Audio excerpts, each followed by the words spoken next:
రాయలసీమ రైతాంగానికి చంద్రబాబు వెన్నుపోటు పొడిచారని మండిపడ్డారు వైఎస్ఆర్సీపీ నేతలు. నెల్లూరులో రాయలసీమ ఎత్తిపోతలపై జరిగిన రౌండ్ టేబుల్ సమావేశంలో చంద్రబాబు తీరును ఎండగట్టారు. రాయలసీమకు చంద్రబాబు చేసిన అన్యాయంపై గళం విప్పాలని పిలిపించారు. లేదంటే సీమకు సాగునీరు అందక రైతులు ఇబ్బందులు పడే అవకాశం ఉందన్నారు. ఇదే విషయాన్ని క్షేత్రస్థాయిలో ప్రజలకు వివరించాలన్నారు. రాయలసీమకు ఎత్తిపోతల పథకంతో నెల్లూరు జిల్లాకే ఎక్కువ లబ్ధి జరుగుతుంది అన్న విషయాన్ని రౌండ్ టేబుల్ సమావేశంలో గుర్తు చేశారు.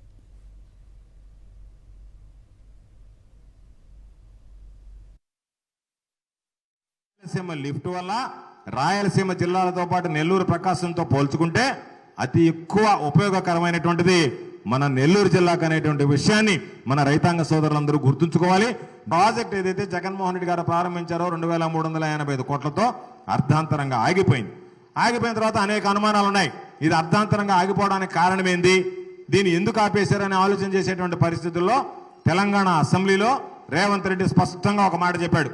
నేను తెలంగాణ రైతుల ప్రయోజనాల కోసం చంద్రబాబు నాయుడు దగ్గరికి వెళ్ళి, అయ్యా మీరు దీనికి సంబంధించి ఈ ప్రాజెక్టుని నిలిపివేయండి అంటే నా కోరికను మన్నించి రహస్య సమావేశంలో మా ఇద్దరి మధ్య కుదిరినటువంటి రహస్య ఒప్పందం ప్రకారం ఆంధ్ర రాష్ట్ర ప్రజలకు వెళ్లాల్సినటువంటి నీళ్లు చంద్రబాబు నాయుడు ద్వారా నేను అడ్డుకున్నాను అని చెప్పి గర్వంగా ప్రకటించాడు రేవంత్ రెడ్డి గారు.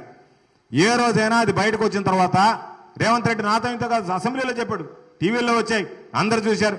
దాన్ని అడిగితే చంద్రబాబు నాయుడు నేను రేవంత్ రెడ్డితో ఒక మాట చెప్పలేదు అని ఖండనిచ్చినటువంటి పాపం ఎవ్వరూ బాలేదు.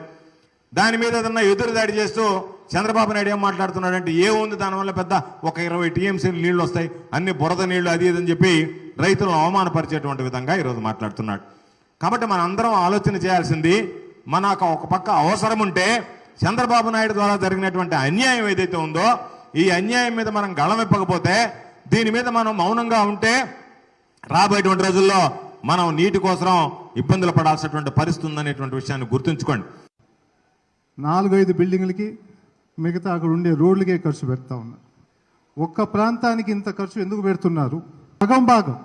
సగం భాగం కూడా ఇట్లాంటి ప్రాజెక్టుల మీద పెడితే అక్కడ ఉండే 1,00,000 మంది కన్నా ఈ ప్రాంతాల్లో ఉండే దాదాపు 2 కోట్ల మందికి చాలా వరకు ఈ ఇరిగేషన్ ప్రాజెక్టులన్నీ పూర్తవుతాయి.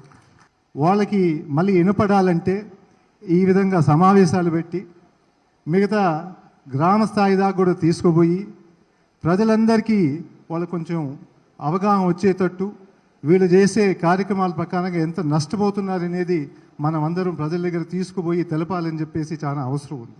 లేకపోతే ఇంకో 3 సంవత్సరాలు అయిందనుకోండి, ఇప్పుడే మన అప్పు 10 లక్షల కోట్లు అయిపోయింది.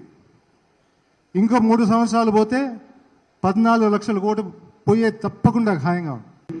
ఒక పక్క సొంత మామను వెన్నుపోటు పొడిచాడు, అదేవిధంగా రాయలసీమ రైతాంగానికి ఈరోజు వెన్నుపోటు పొడుస్తున్నాడు.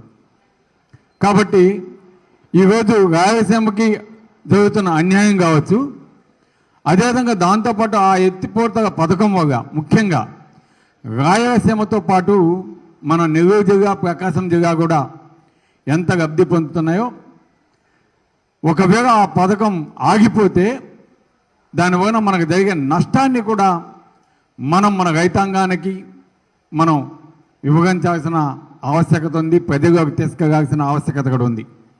మన హక్కు అయినటువంటి ఆ ఎత్తిపోతల పథకాన్ని మనం వదులుకోవాల్సిన అవసరం లేదు. ఖచ్చితంగా ఈ 2-3 సంవత్సరాలు ఇతను మనల్ని ఆ రైతుల్ని ఇబ్బంది పెట్టినా తర్వాత వచ్చేది జగన్మోహన్ రెడ్డి గారి ప్రభుత్వం, ఖచ్చితంగా అన్నీ కూడా మంచి జరుగుతుంది రైతులకైనా ఆలోచనతో. కానీ మన హక్కును మనం వదులుకోము అని చెప్పి మనం చేసేటటువంటి ప్రయత్నంలో భాగంగా ఈ జిల్లా రైతాంగాన్ని అంతా కూడా దీంట్లో అవకాశం ఇచ్చి వాళ్ళను కూడా భాగస్వామ్యం చేసుకొని అందరం కూడా ముందుకు కదులుతామని చెప్పి మనం చేస్తూ